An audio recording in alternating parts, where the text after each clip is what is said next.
আসসালামু আলাইকুম। আপনাদেরকে এর আগে আমি কয়েকবার এই জালি খাত নিয়ে কয়েকটা ভিডিওই আমার চ্যানেলে আপলোড করছি, যেখানে এই জালিঘাটটার করুণ অবস্থায় সবসময় প্রকাশ করতাম।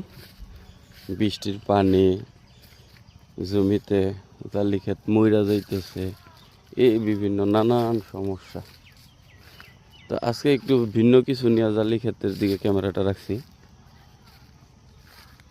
আলহামদুলিল্লাহ, এই যে লাগাতার বৃষ্টির পরে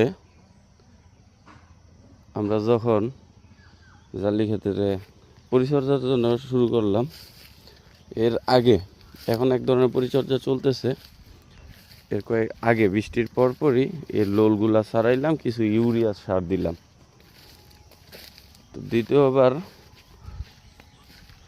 গাছটা একটু পরিবর্তন আসলো, এখন আবার জালিঘাটে ইউরিয়া, ঢ্যাপ, তারপরে হচ্ছে টিএসপি সার দিয়া, যে ঘাস ছিল, ক্ষেত ভরা ঘাস ছিল, এই ঘাসের আবার ঘাসের ওষুধ দিয়ে ডাইরেক্ট জ্বলাই দিছি। তো সর্বশেষ জালি ক্ষেতের এটা আমরা বলি পাইট বা গুছানো চলতেছে। সার দেওয়া আছে প্রত্যেকটা গাছের গোড়ায় গোড়ায়। এখন এই যে পালাগুলা কইরা কইরা পালার মাটিগুলো আবার গাছের গোড়ায় গোড়ায় উঠাই দিতেছি, যাতে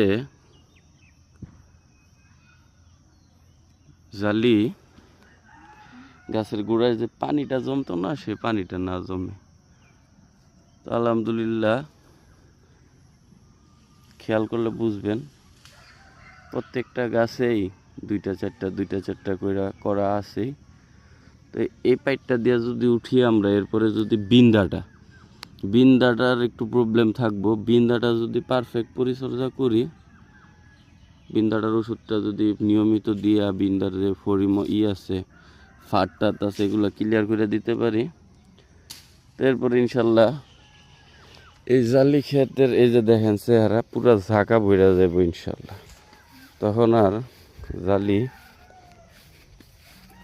খেতে যে পেরেশানটা আছে, পেরেশানটা থাকবো না। ওই জালিটা দেখেন, আমরা কালকে সকালে যখন জালি কাটি, তখন ওই জালিটা ছোট ছিল। জালিটা এত দ্রুত বলে বৃদ্ধি পায়, সকালে এক সাইজ থাকে, বিকালে আর এক সাইজ হয়ে যায়। জালির কড়াটা যদি শক্ত হয়ে দাঁড়াইতে পারে, সে যদি কাঠামো নিতে পারে, আপনি দেখবেন পরের দিনই জালি বিক্রির উপযুক্ত।